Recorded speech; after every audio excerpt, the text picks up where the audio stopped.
Welcome to Break Free from Corporate, the only podcast dedicated to bringing you business success secrets from leading entrepreneurs with one thing in common. They left the corporate world, became their own boss, and are now living incredible lives. To access previous and all future episodes, visit breakfreefromcorporate.com and subscribe today.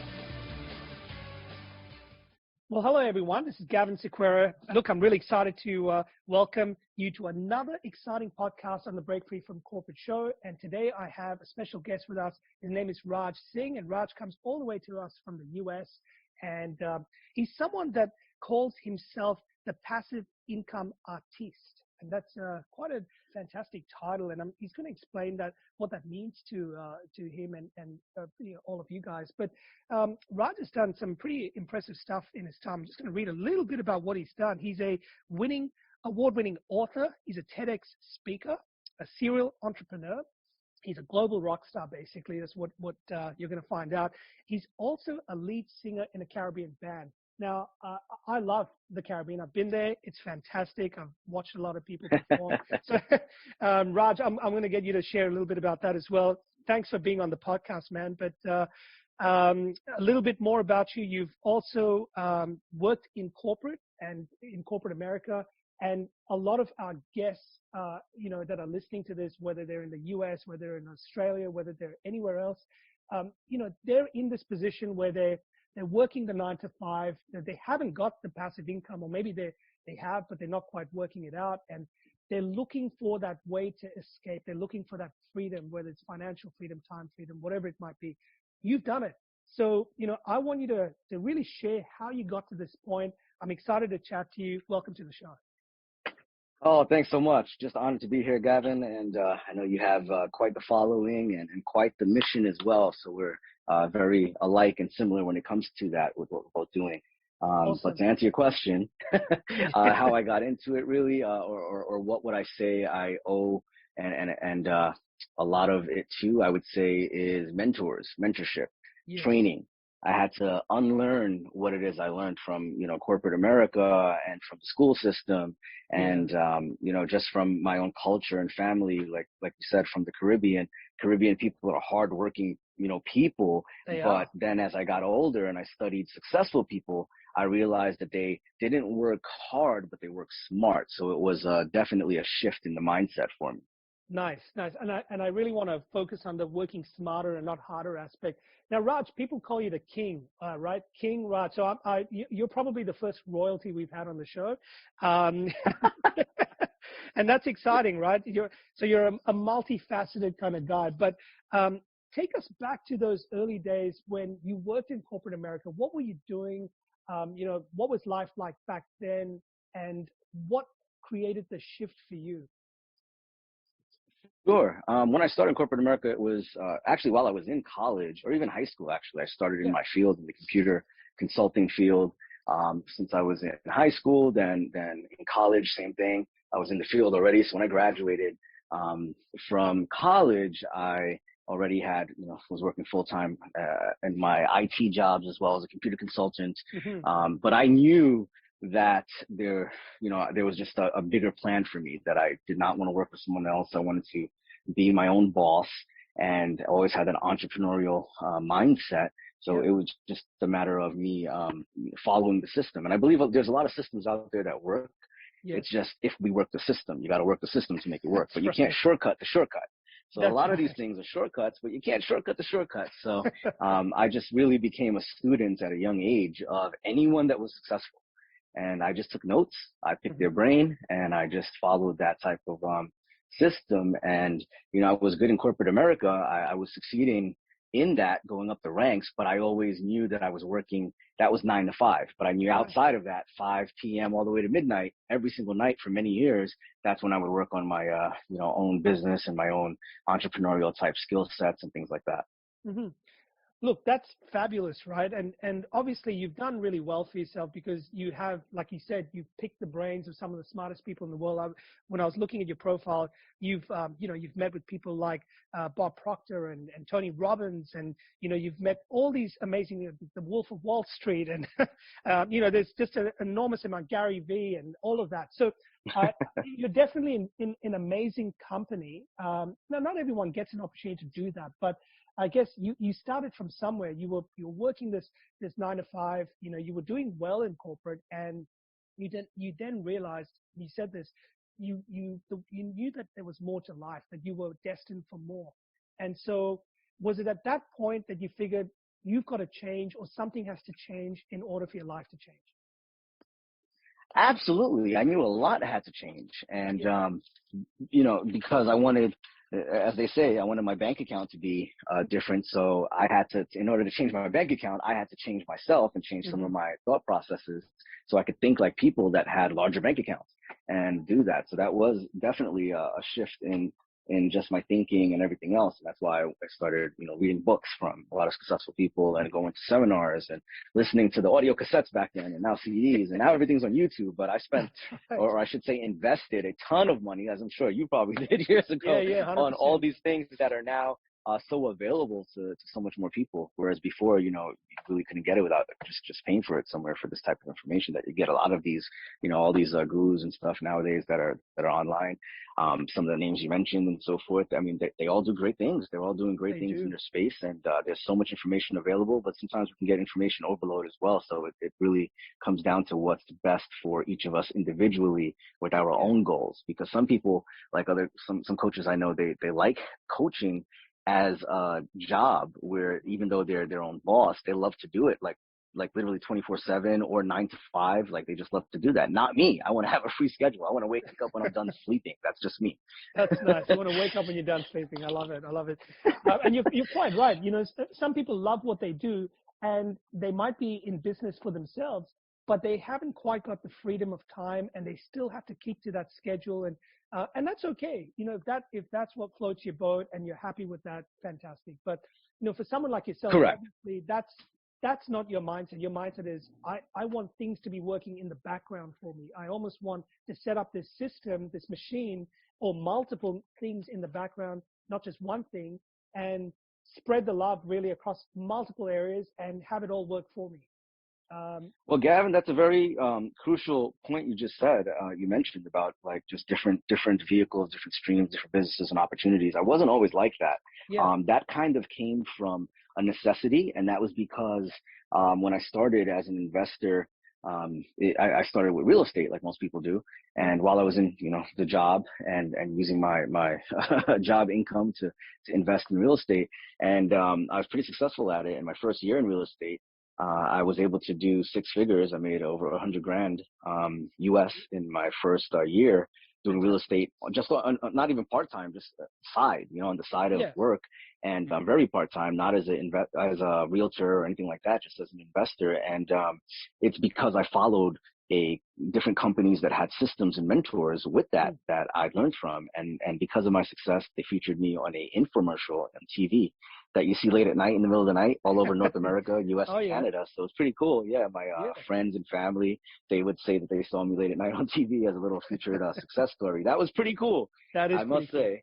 Yeah. And especially when you're trying to pick up girls at a young age, it helps. Like, hey, check me out. I'm on all the like not just the Tinders and all of that, but I'm also on TV. So it was a lot of fun and a lot of success early on. And because once again, I followed mentors, I followed people that were a lot smarter than me. I love to follow systems that work, so I don't have to rebuild something, and go through the mistakes on my own. And after that, I was able to leave my job, retire from it because of my investments doing so well for me, way more than my job. And it was not too long after that is when the real estate bubble in the U.S., but pretty much worldwide as well. But it just pretty much just came crashing down in 2008. And this was shortly after I quit. And like my job after my computer consulting degree, my computer science degree, my bachelor's, decided not to use it anymore after being in the field for about a decade. And I'm like, what just happened? Good thing I had a couple of years of savings in the bank, and I had to rebuild after that. I lost a lot during that time period, had to develop new strategies. But once I was able to rebuild, then I vowed never to put all my eggs in one basket ever again. And that's why after every year to 2 years, when I developed a new passive income vehicle, then once it became successful, I'd move on to another and another. So that's why, as you said, there's different, vehicles. And it's really smart to think like that because, again, we're all in this, we're all in this mindset of, well, if I put all my energy towards one thing, I can make it work really well. And that's true to some point. But what happens when the rug gets pulled under your feet? Like you said, that real estate bubble burst in that 2007, 2008 period. I remember that time well, Raj, because that was the global financial crisis. That's what kicked off that whole, a lot of companies also downsizing and restructuring. And I was caught up in that time when I was in corporate and I had to move on from that into, trying to find my own path because suddenly my job didn't exist anymore, like thousands of other people. And I was pretty successful like you in the corporate world. And then suddenly overnight, everything changed. And, you need to have a different mindset to approach life from then on. And I made a lot of the mistakes you talked about, which is put a lot of my eggs in one basket after that and realize, hey, hang on a second, this isn't going to work for me. What if the same thing happens again? Absolutely. Great point. Yes, absolutely. We've all been there.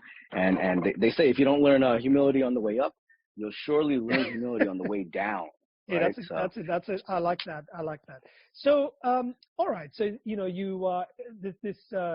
I won't call it a major life challenge happened to you. The real estate bubble kicked off, burst and suddenly everything turned upside down. Now you're faced with, the harrowing prospect of starting all over again. You were successful. And now you've been humbled. What did you do after that? After that, and I rebuilt, then I went into different types of vehicles in different industries just to play it safe if that ever happened again with like the whole real estate market. That was never happened in the history of most people alive. And then all of a sudden this strange thing out of nowhere happened, So then I went into ATM machines, investing in those. Most people don't know that you can, as an individual, own ATM machines. I think you have to be a financial institution to own one, and the banks would like you to think so.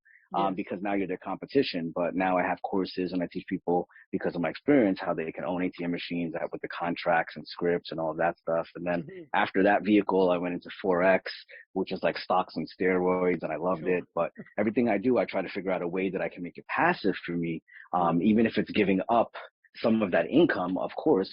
But just to have it run without me, because I personally love to travel the world. Not everyone does, right? But I love traveling.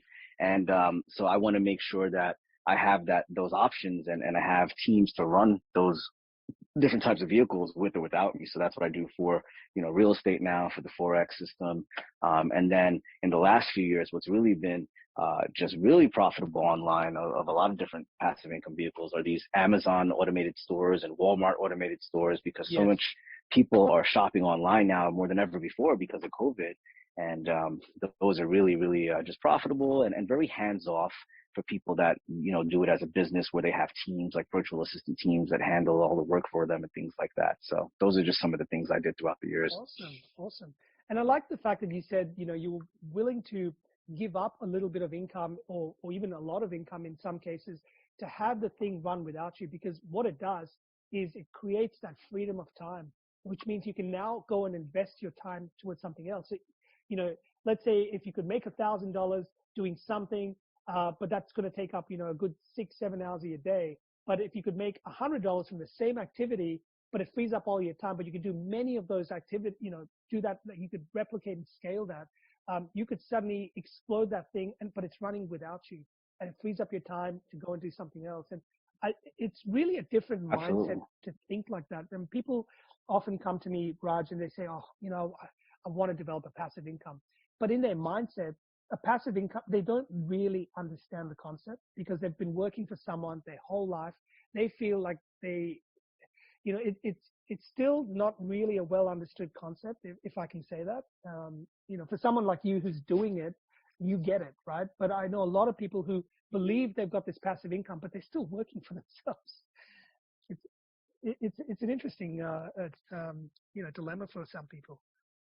Yeah, I'd agree with you. But even though I have the experience now and, now I have the proof from doing it where I could, say to people and show them like, hey, it's working for me. And now I've kind of established myself for many years, but it wasn't always so, just like you and anyone listening to this podcast, I have family too, and I have friends, and I have neighbors, and I have people that I grew up with. So I have the people that don't relate to it, that don't understand it, even my own siblings and certain family members. Not everyone has that entrepreneurial mindset or gets it. And there's nothing wrong with that, because we need every type of person, you know, in our lives, and to operate and function and everything else. But, you know, it's, it's just so ironic at times, because not everyone gets it, and it's okay. That's what makes us all very unique, because we don't get some of the things they do as well, you know? Oh, definitely. And so to that point, I mean, you know, we all have family, friends, colleagues, you know, people we grew up with, et cetera, that, you know, and they say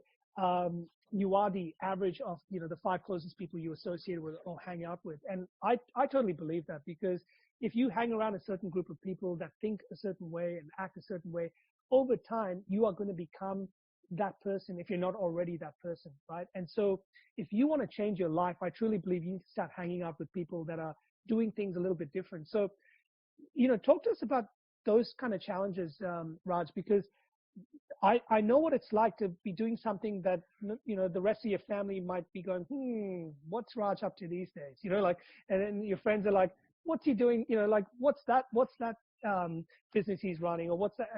And people get a little bit skeptical and a bit, you know, and you suddenly don't have that support around you that you would like. So how important is it to kind of find that group of like-minded people that actually kind of get where you're going and support you along the way? Yeah, it's definitely a loaded question. You're absolutely right with it. As far as you're right. It is loaded. I'm getting you to go in a certain direction, but you know, talk to us about why you would consider going in that direction, because, you know, tell us the challenges leading up to it. And there is a lot of challenges, especially when you think different, right? Because there was no one else that I went to school with, or in my community even, that at the time that was even thinking about financial freedom or retiring early or anything. And, you know, to be honest with you, I planned on retiring out of college. That was my goal.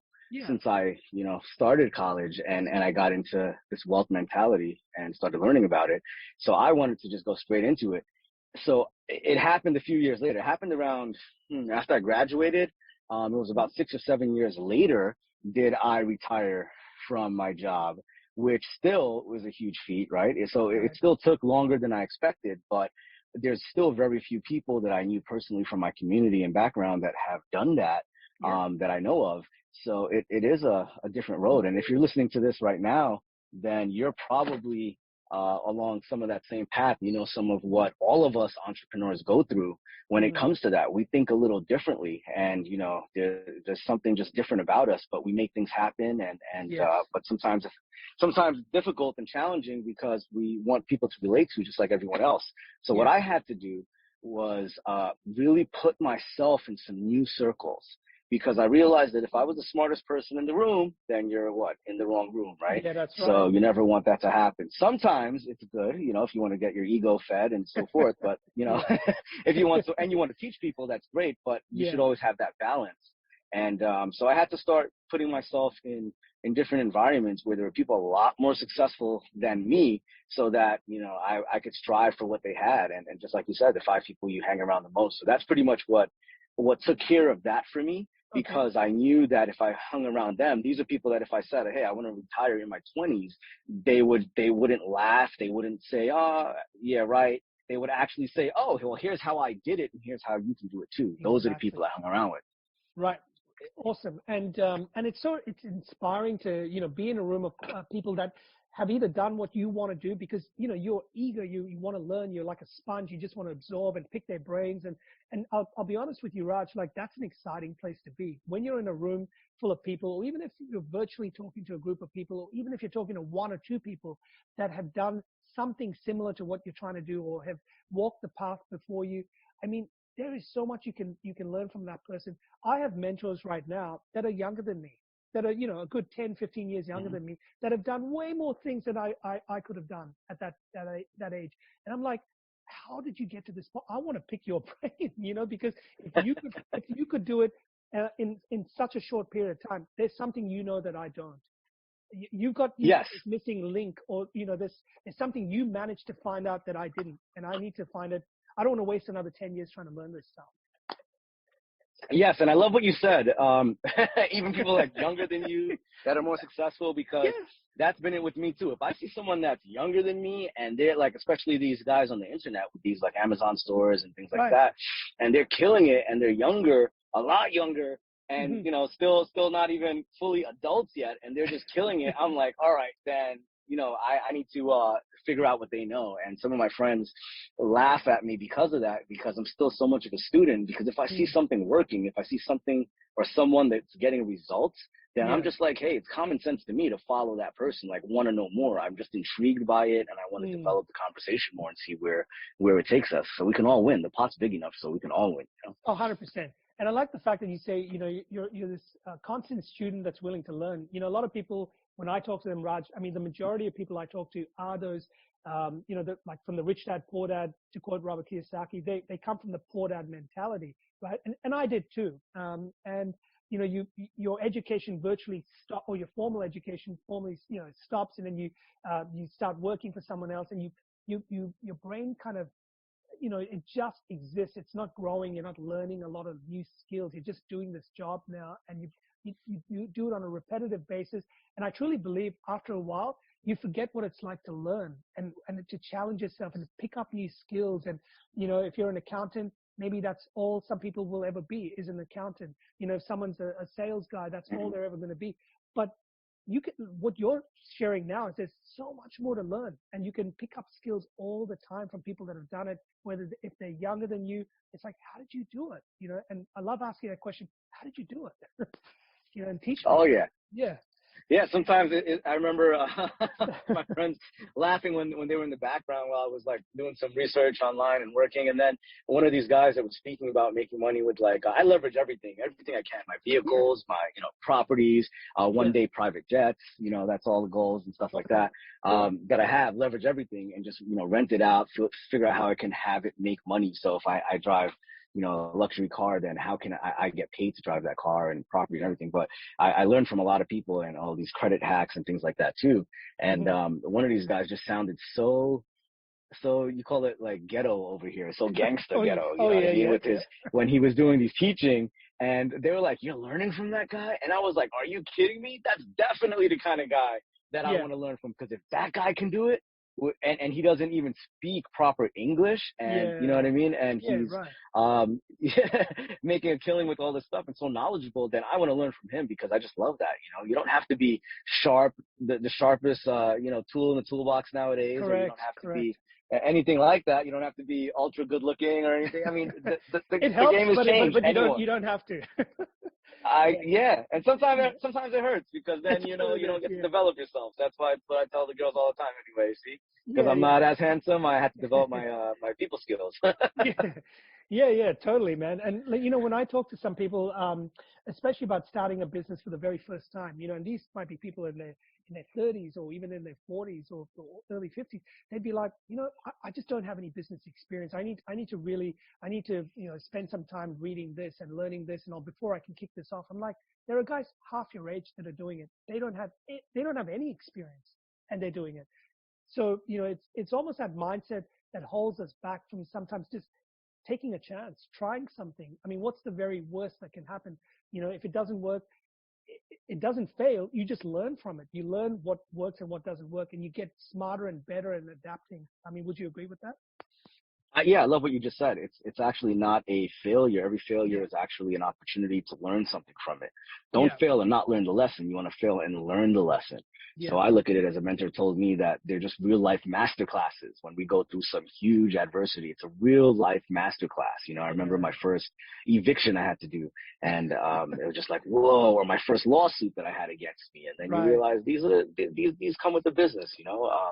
So if you're doing something, as long as you're doing something to move ahead in life, then you're going to get these type of things that come with the business. They're all part of the growing pains that come with the opportunity. As they say, the higher the levels, the higher the devils. So you just want to have bigger problems.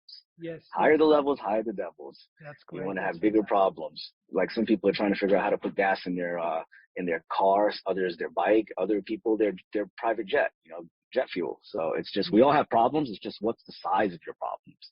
So that way you can embrace it more.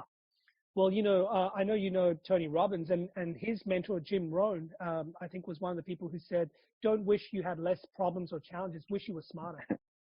Like, Yes. and I truly believe, like, life throws challenges at us all the time just to test us. And one of the best places you can figure this out, if let's say you were a surfer, I don't know if you surf, but let's say you got in the water and you're a championship surfer and you get in the water, there'll be a wave that'll come and it'll knock you off your board because that's just the way the universe works, right? Just when you think you know everything and you're the best at what you do, you will still get challenges that rise to that level. So, life will always try to set you back a little bit, but it's not to put you down. It's to get you up. And if you can look at those challenges in a positive way and almost embrace them when they come, it's like, I can't wait for the next little thing that's going to hit me because it's going to make me stronger. And is that how you view life, Raj? Like, do you look forward to, things happening so that you can figure out how to get better? I wouldn't say I look forward to it. That's a Okay. little extreme, but I totally get the point. I think maybe when I was younger and more aggressive, then yeah.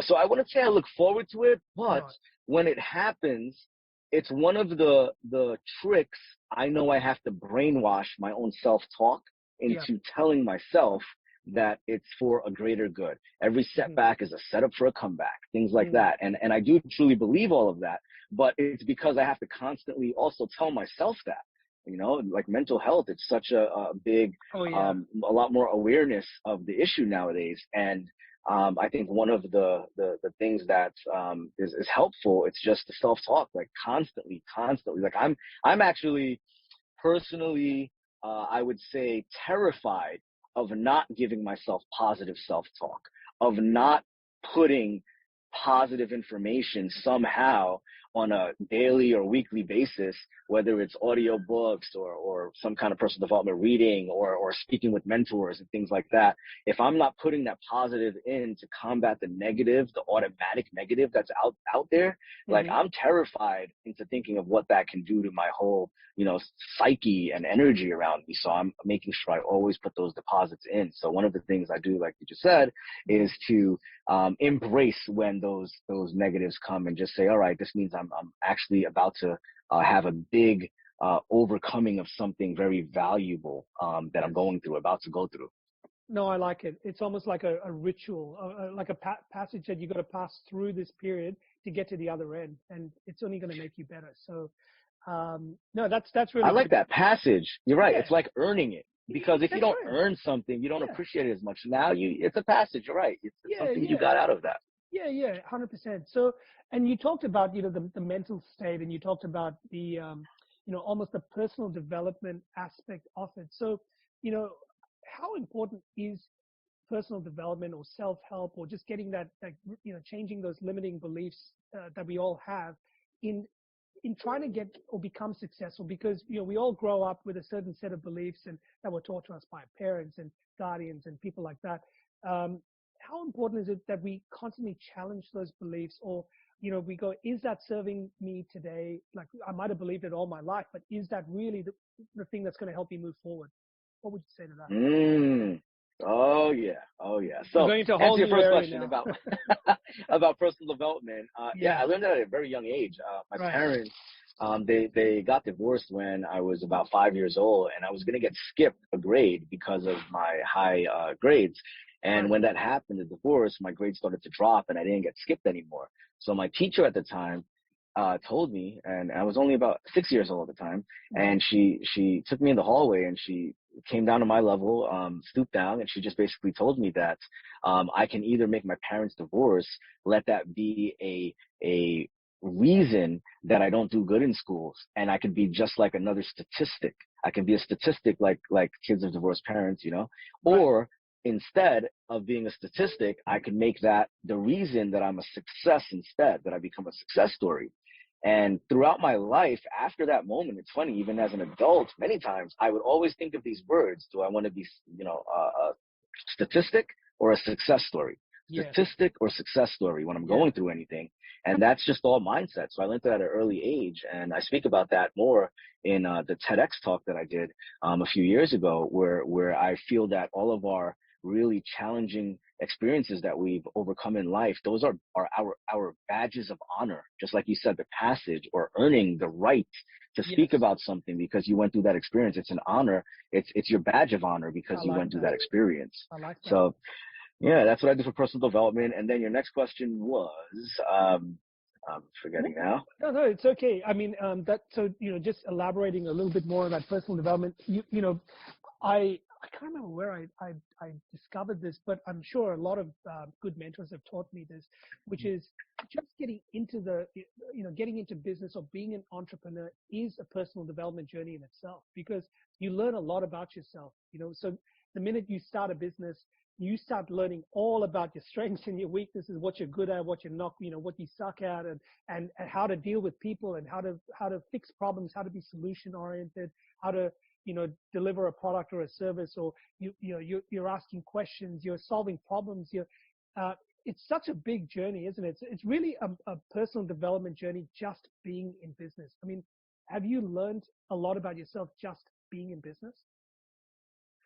Oh yeah, definitely more than the average beer, I would say, because we're so introspective. To succeed, I think at anything in life, right? Even in a relationship, at a job, it just helps to be introspective. And people that are into personal development, the same thing.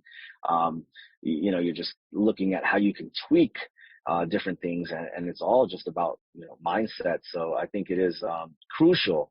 And that's why in my programs as well, and just like your programs, I saw it the same way. They all pretty much start with something based around mindset, because from there, then you can go on to the bigger things. So people come to me all the time like, Raj, how do we, when is the module with the money stuff? We want to just make more money. And I'm like, well, you got to get the mindset right first. That's the first M of my 5M system is the mindset, because, you don't want to just get it and then not hold on to it and lose it. And that's what happens to most people. If you're not fully, just up to par mentally to handle it, then it could go as easy come, easy go.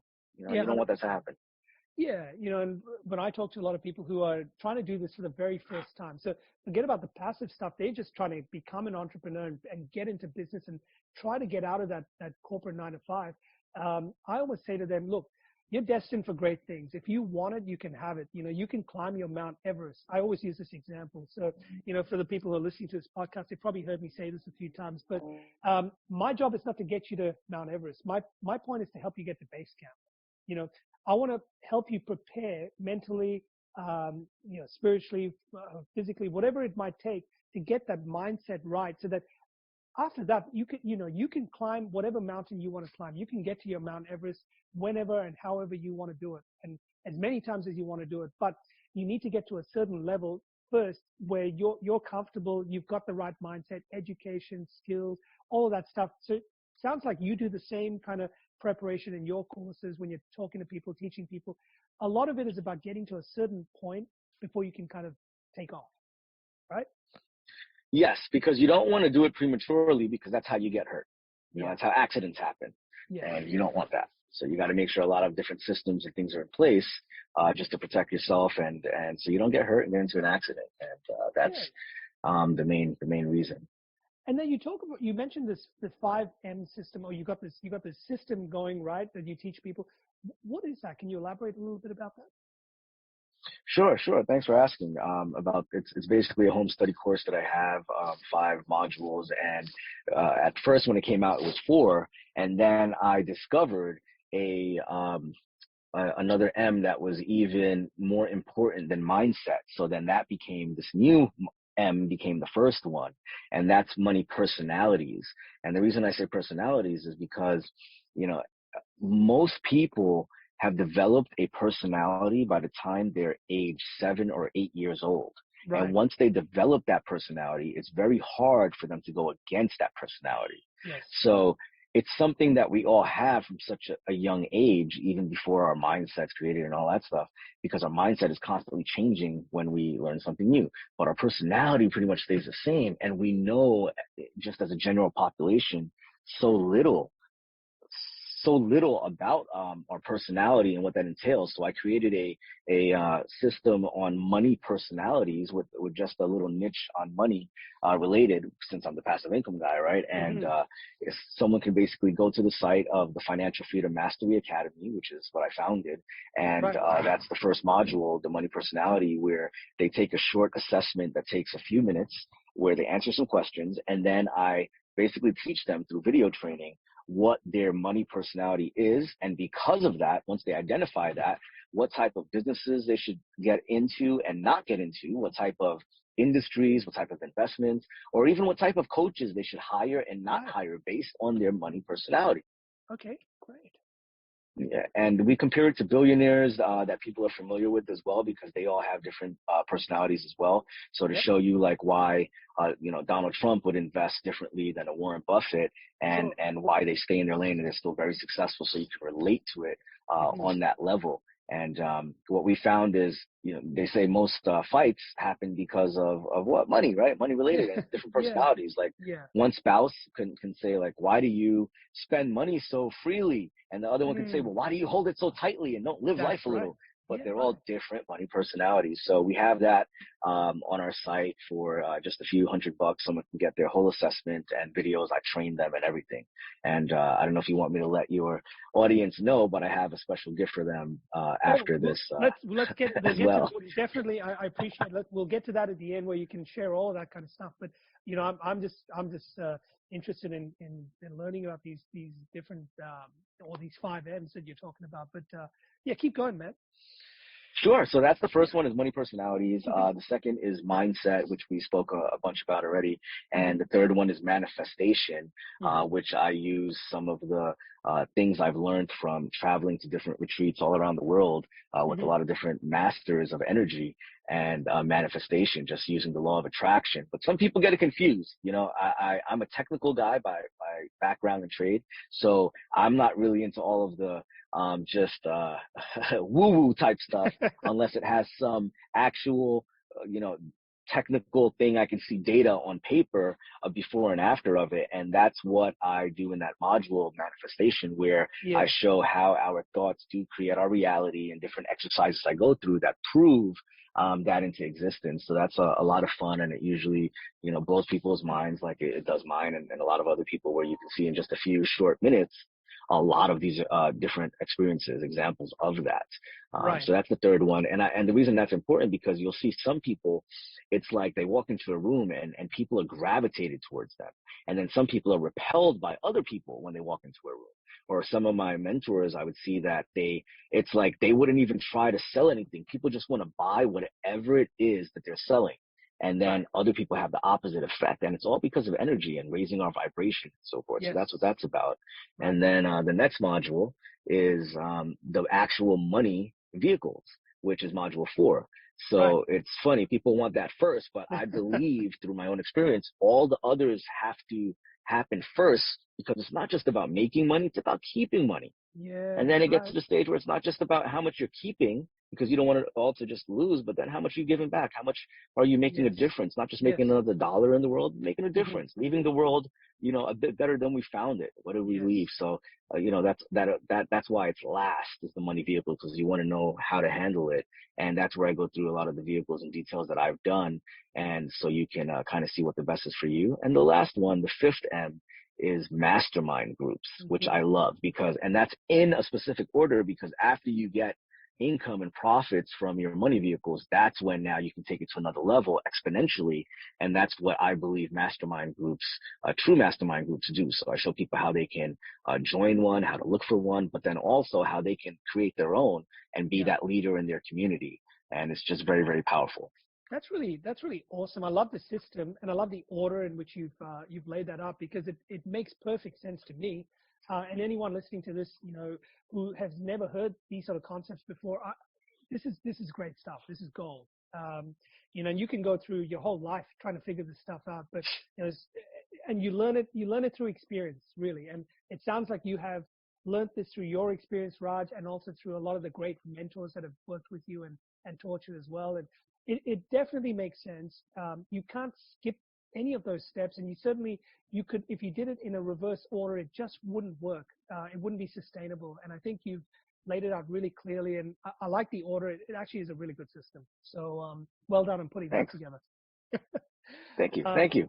I appreciate that, because I've seen your system and I'm also blown away by it. It's very meticulous and calculated, and it has a lot of strategy behind it. So thank you for that. Yeah, like in my case, like we talk about 6 things, so yeah, I'm one up on you, but it's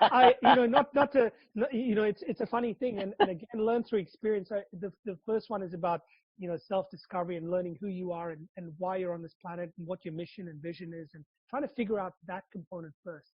And then the second bit is how do you empower yourself now that you know who you are, how to empower yourself to where you want to get to, get rid of those limiting beliefs and all of that. And then the third is, once you figure that out, let's put a plan in place. Let's have a vision. And I want to get your thoughts on this in a sec, having a vision and having goals and all of that. And then it's about implementing. It's about taking action. Like Tony Robbins says, take massive action, because if you just sit on a plan, or you sit, you write a plan and put it in the drawer, it's not going to go anywhere, right? And then it's about leverage. And you use this word leverage all the time, Raj. I love it. So leveraging is about working smarter and not harder. And then the last one is about, like you said, the mastermind with your 5th M. It's about finding that support group that's going to help you, get to where you want to get to, and having this tribe around you that can really, you can carry them, they can carry you, but you all help each other. And so for me, that's my 6-step philosophy. It's very much in line with what you're talking about, just in a slightly different sort of context. Yeah, absolutely. Yeah. And I'm glad you have it laid out that way. It works. I mean, this is not rocket science. These principles work, and it's just for us to work it. Yeah, 100%. So, you talked about, people wanting to kind of get to the money quickly, right? but it's, even if they did get to the money quickly, it's about, what do you do with it? Having a purpose for it. So, how important is it that people have some sort of a plan or a vision of, okay, if I were to have passive income, or if I were to hit this kind of an income level or target or whatever it might be, what do I do with it? Have I got a plan for it? Because one of my great mentors, Dr. John DeMartini, I don't know if you know the guy. He was from The Secret, I think, with Bob Proctor. Yeah, absolutely. I've met him a few times. He's one of the smartest people on the planet. He is a great guy. I've met him, many times as well. Fantastic visionary. And he said money is like energy. It just flows. So it'll flow to anyone that has a plan for it, or that deserves it and can do something with it, something good. So making money is one thing, keeping it or using it for good is another. And so you touched on that. Can you elaborate a little bit more on how significant that is? Yes, I would say it's actually very significant. And you raised a good point, because there are many different facets of the same thing. For example, it's not just about making money, like you said. It's about doing good, having a good heart to do with it. And some people think that, money changes people or it makes them jerks. No, in most cases, they were a small jerk before money, and it just amplified how much of a jerk they are now. Pardon my French, but it really just amplifies who you are. So if you're a good person, you like to help people, then typically when you get more money, you'll do the same thing, just more of it. That's pretty much how I've seen it work with people that I've, in my experience, that I've just seen in the community and so forth.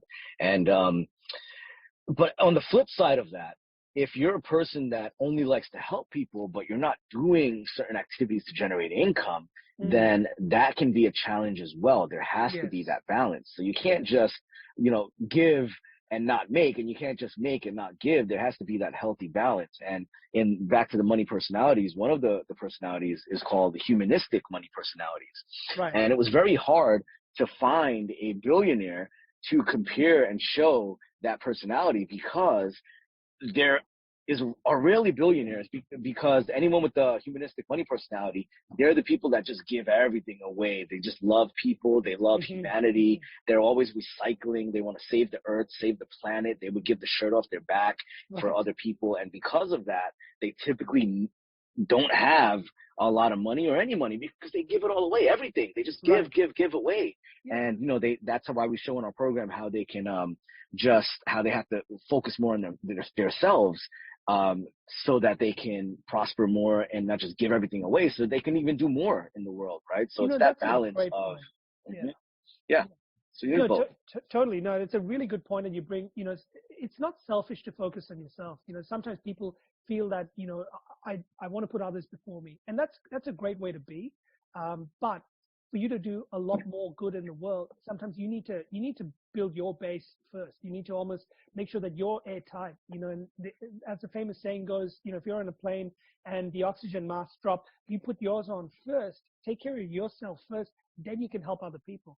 And it's a tough one to teach people because, quite often people just want to, they genuinely want to just help everyone around them, and they're terrible at helping themselves. And if you're one of those people listening to this podcast and you're like, I'm good at helping other people, I'm just lousy at doing it for myself, that's when you need, like you said, Raj, get a good mentor or a good coach or someone that can just guide you, because, don't try and do it on your own. There's plenty of help out there. There's a lot of people who have done awesome things that you can be a part of their circle, or they can guide you so that you can take your mission to the next level. Absolutely. I agree. Totally. Yeah. And so, you mentioned, I think a little earlier on about, just having that kind of vision and where you want to take things. And you had a mission right out of college that you wanted to retire, which is fantastic. So how important is it that people have some sort of a vision or a plan for where they're going, and have it, or even like do dream boards and all that kind of stuff? Because I know we get into that with our clients, but, how important is that stuff? Well, it's funny. I'll say something here that I don't think ever said publicly. I never thought about it much, but and it's kind of embarrassing. But you made it seem like at a young age I was this very futuristic visionary that wanted to retire young out of college. But I'm embarrassed to say that isn't so. And the proof of that, which I cannot believe, is in my high school yearbook. So in high school, I was a computer technician. That was my first job in the computer field. Computer technician. No, sorry. I was an assistant computer technician. Okay. So guess what my dream was when it says future occupation in my yearbook in college, in high school. It said future occupation, what I desire that to be. Guess what I said? What did you say? The visionary today. I said, because I was an assistant computer technician, I wrote down computer technician. You wanted to be the computer technician. Yeah. Not the assistant anymore. That was the dream, right? That was the biggest freaking dream I had, and I can't believe it. I'm like, oh my God, how embarrassing is that? But it shows. Because then I graduated from high school, and it was when I was in my freshman year, first year of college, right after that, that's when I got exposed to mentors, to different type of home-based business opportunities, to personal development with books and seminars. And I got exposed to all of that. And it was like within that next year, everything shifted. And all of a sudden I was hanging around people that had retired in their 20s, 30s, 40s, and people that were, just truly living life, traveling the world. And they were looking for more people to play with 9 to 5. They said their biggest thing is challenge. There's no one else to play with. I like that. Yes. And you know what? Life should be fun, right? A lot of people say, oh, life's challenging. It's really hard. It doesn't have to be like that. It might be like that right now, but hey, you can change it, And I love the philosophy of, I just want to hang around more people to play with, So when you say playing doesn't stop when you're a kid. You can play as an adult too. Yes, and it's a lot more fun that way. You can do a lot more things, right? We have access to a lot more things. So there you go. No, so that's just a mindset shift as well. But another thing with that is getting back to the vision. The whole point of that, because you asked about vision, it shows that it's not something I was born with. I wasn't born into money. I wasn't born into this vision. No, my goal was to be just a computer technician minus the assistant, right? But because here's what changed for me. It's because I hang around a lot of people that were entrepreneurs, that were successful, and that were willing to teach me, or they had no choice because I was going to, hang around them. If they were flying into my town, then I would make sure I offered to pick them up from the airport. I would offer to get coffee for them, see what they're eating. They got to eat sometime, Sure. so why not just eat with me? And all these skills I developed at a young age.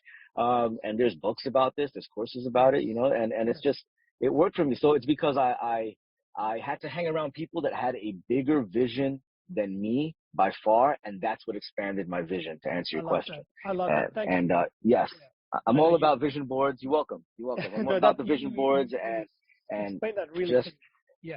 Yeah, I have some pretty wild stories with the vision board as well, but it's just like I said, the things work if you work it, and there's also, it doesn't work for everyone, right? Because for some people, if they have a mindset that it sounds too fake, even affirmations, it doesn't work for everyone. Most people it does. There's some people that are so ingrained into, and it's okay, it's just the way their brain processes things, where it could seem like a lie to them. So there's ways around that as well. If saying I am a multi millionaire doesn't seem right to you, so most people it does, and they can get into that mode and dream about it. But if not, then there are different strategies you can use as well. Like you can say, what would it be like if I were a multimillionaire? So now you gave yourself permission to just think about it without saying you are that, and different strategies like that.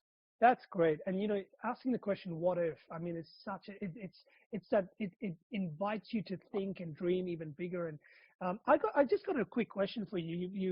You mentioned the dream back in your college days was to be the senior tech, or the IT technician. Did you ever achieve that dream? Yes, I did. I know you went well past that. I know you did other things, but that was your first dream. Did you just? I did, and yeah, and it's ridiculous because that would have been like a normal path as the next step within the next maybe year anyway, or 2 years. Like you got to really screw up not to get that, not to get out of that, but. Then I eventually did and got higher than that, and network administrator and things like that before I ultimately left. Yeah, and just because you achieve one dream doesn't mean you can't have more and more dreams. And as you get big, better at life and get better, more experience through your personal development, and all, your dreams get bigger and your aspirations get better and bigger. And so we keep dreaming, keep achieving, keep doing. I love it.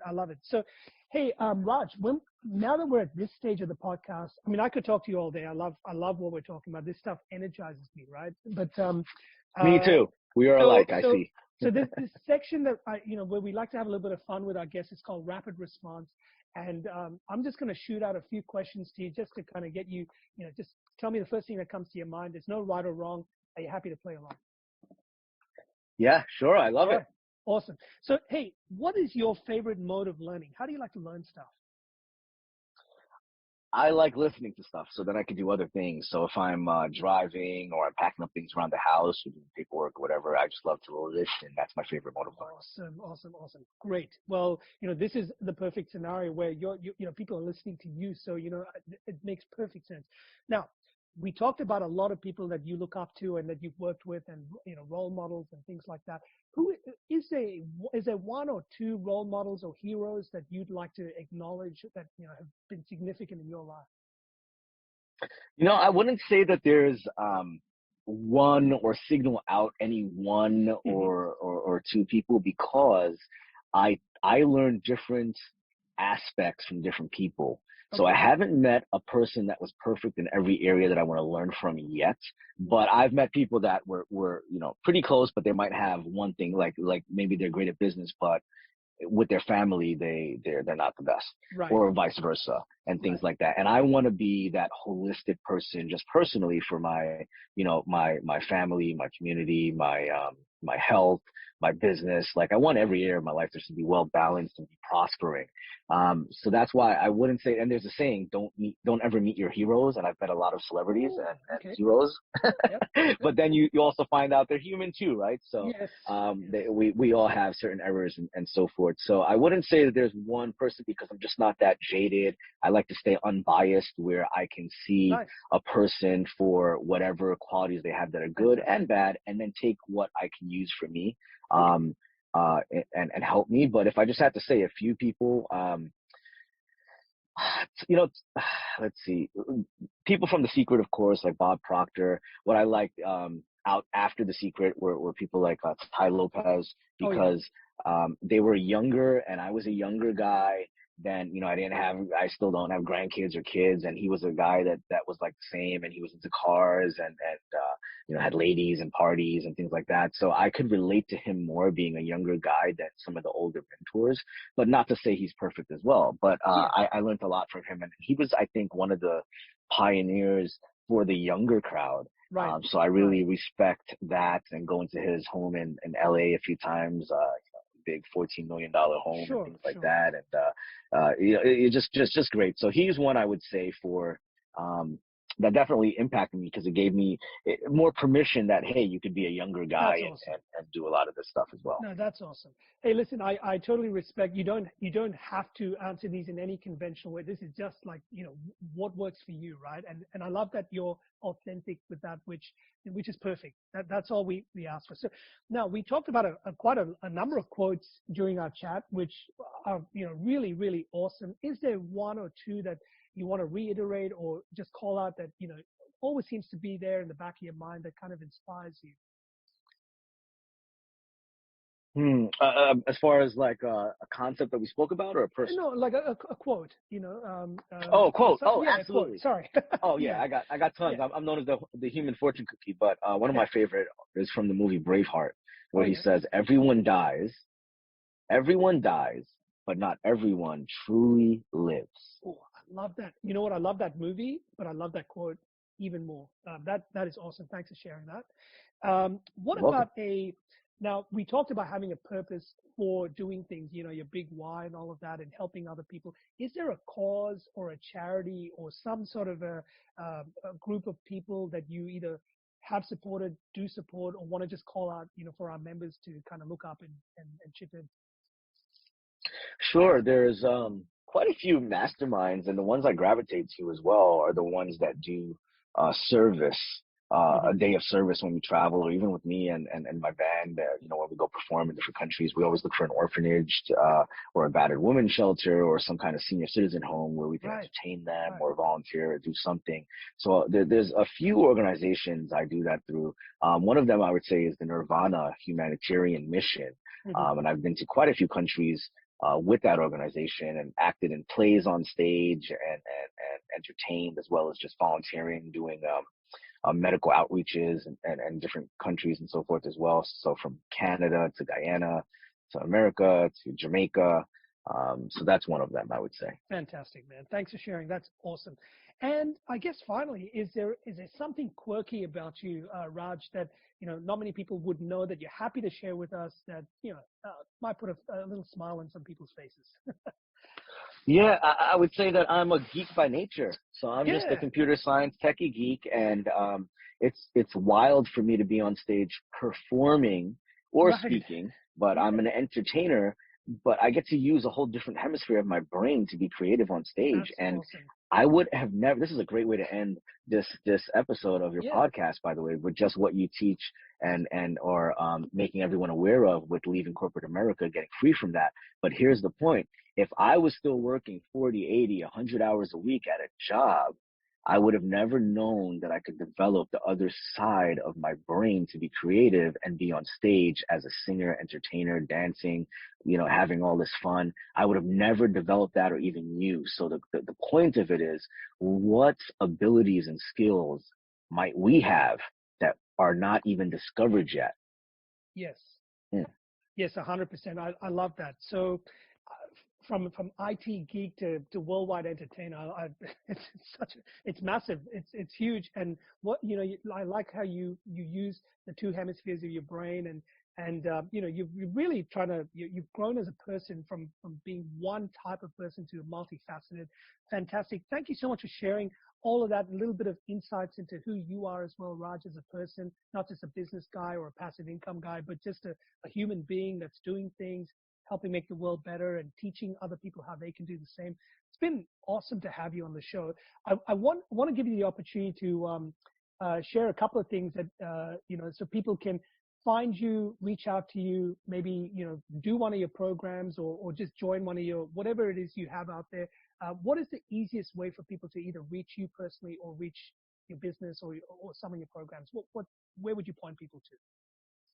Sure, it's kind of you for asking, and I just got to say as well that your questions, your format, your flow, just very impressed with this as well. Just very nice format and the content and everything. So I could see you being, if that's something you want to do, but I don't see why not. I would love to see you on TV as a main host, mainstream, media. I could see that for you, and I haven't said that to anyone else, So thank you so much.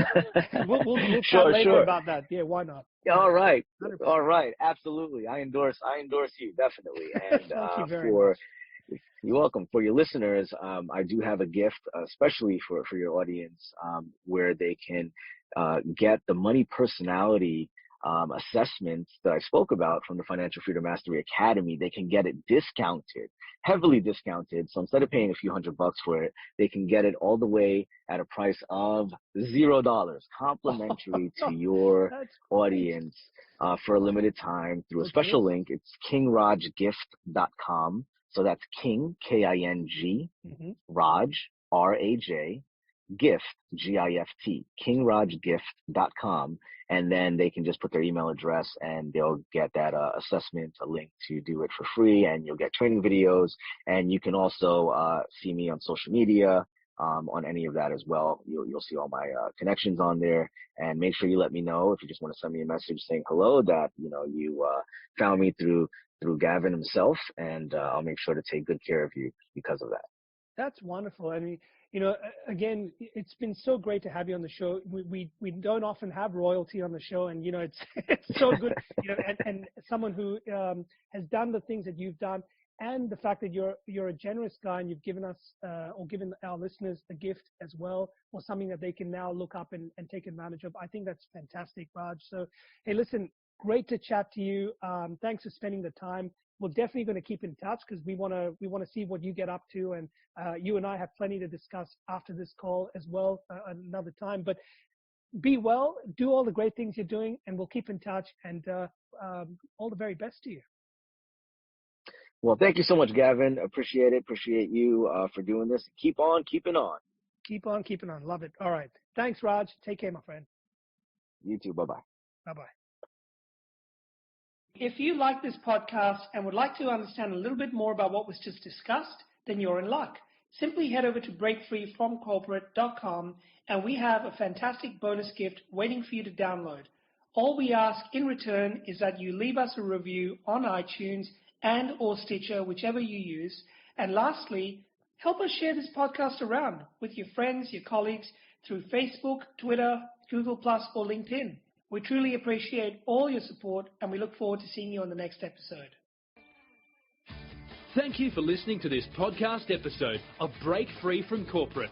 Once again, to access previous and all future episodes, visit breakfreefromcorporate.com and subscribe today.